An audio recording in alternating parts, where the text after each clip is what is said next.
প্রতিদিন করার মতো কিছু ছোট ছোট আমলে সালে শিখিয়ে দিবেন। প্রতিদিন করার মতো প্রথম আমলে সালে হলো 5 ওয়াক্ত নামাজ সময় মতো ধীরে ধীরে আদায় করবেন। এর চাইতে বড় কোনো আমলে চলে না। এই একটা যদি করেন আর ছোটখাটো কোনো আমল নাও করতে পারেন, বড় গুনাহ থেকে বেঁচে থাকেন, ইনশাআল্লাহ নাজাতের পথ অর্ধেক সুগম হয়ে যাবে। 5 ওয়াক্ত নামাজ, এইটার কোনো বিকল্প ইসলামে আর কিছু নাই। এটা ঠিক রাখতেই হবে, এই ক্ষেত্রে কোনো ছাড় নাই। দাঁড়ায় না হলে বসে শুয়ে যেভাবে পারেন পড়তেই হবে, কোনো ছাড় নাই।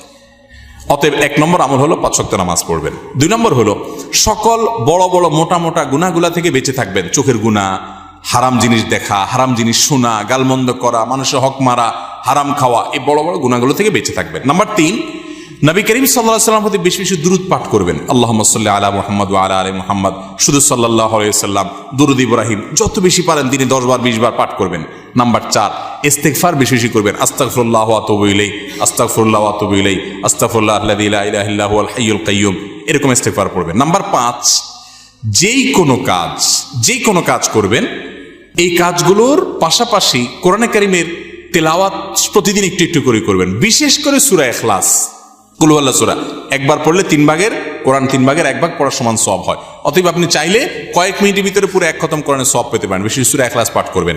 6 নম্বর হলো যত জিকির আছে কোরআন হাদিসে বর্ণিত, এই জিকিরগুলো বেশি বেশি করে পাঠ করবেন। যেমন সুবহানাল্লাহ ওয়া বিহামদিহি সুবহানাল্লাহিল আযীম, তারপর লা হাওলা ওয়ালা কুওয়াতা ইল্লা বিল্লাহ, এটাকে জান্নাতের ভান্ডার বলা হয়েছে।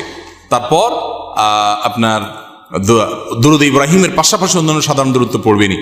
যত জিকির আছে এর মধ্যে একটা জিকির আছে ইয়া জাল জালালি ওয়াল ইকরাম, বেশি বেশি করে। তাহলে ইয়া জাল জালালি ওয়াল ইকরাম, সুবহানাল্লাহ ওয়া বিহামদিহি সুবহানাল্লাহিল আযীম এবং লা হাওলা ওয়ালা কুওয়াতা ইল্লা বিল্লাহ, স্পেশালি এই 3টা বেশি বেশি জিকির পাঠ করবেন। কোনো মুসলমানকে জাহান্নামে দেওয়ার পর কখনো কি তাকে জান্নাতে দেওয়া হবে? খুব গুরুত্বপূর্ণ একটা প্রশ্ন। একটু আগে যে গোষ্ঠীর কথা বলছিলাম, যারা আমাদের নবীজির হাদিসকে অস্বীকার করে, তারা শুধু কোরআন দিয়ে চলতে চায়। শুধু কোরআনে এত ইনিশিয়েট দেওয়া আছে যে এটা দিয়ে সে চলতে পারবে না। শুধু কোরআন যদি দিয়ে চলতে চায়, কোরআন তারা আমাদের নবী থেকেই পাইছে, এখন নবীর কোরআনটা মানবে, হাদিসটা মানবে না। এটা হলো একরকম মামুর ভাইয়ের আবদারের মতো। তো এই লোকগুলা বলে যে যারা জাহান্নামে যাবে তারা চিরকাল জাহান্নামে যাবে, আর কোনোদিন জান্নাতে যাবে না। এটা ভুল কথা। কোরআনে কারিমে আল্লাহ রাব্বুল আলামিন জাহান্নামীদের বিভিন্ন বিবরণ উল্লেখ করেছেন। অনেক পাপের কারণে জাহান্নামে স্থায়ী থাকার কথা বলেছেন।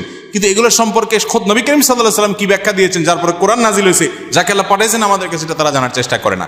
বুখারী সহ বিভিন্ন হাদিসের কিতাবে বর্ণিত হয়েছে সন্দেহাতীতভাবে যে নবী করিম সাল্লাল্লাহু আলাইহি ওয়াসাল্লাম জাহান্নাম থেকে সর্বশেষ উদ্ধার হওয়া ব্যক্তি কিভাবে উদ্ধার করা হবে সে বিবরণ দিয়েছেন। যে তাকে জাহান্নাম থেকে উঠানো হবে, জান্নাতের কাছে আনা হবে, সে চাইবে আমাকে কাছে নিলেই হবে, ভিতরে নেওয়া লাগবে না, এবারে সে ভিতরে যেতে চায়, বিস্তারিত বিবরণ আছে। এখান থেকে বোঝা যায় যার অন্তরে ঈমান আছে সে যত অপরাধী করুক শাস্তি হবে হয়তোবা, কিন্তু একটা সময় তার অপরাধের শাস্তি মেয়াদ শেষ হলে আল্লাহ তাআলা তাকে জান্নাতে আনবেন।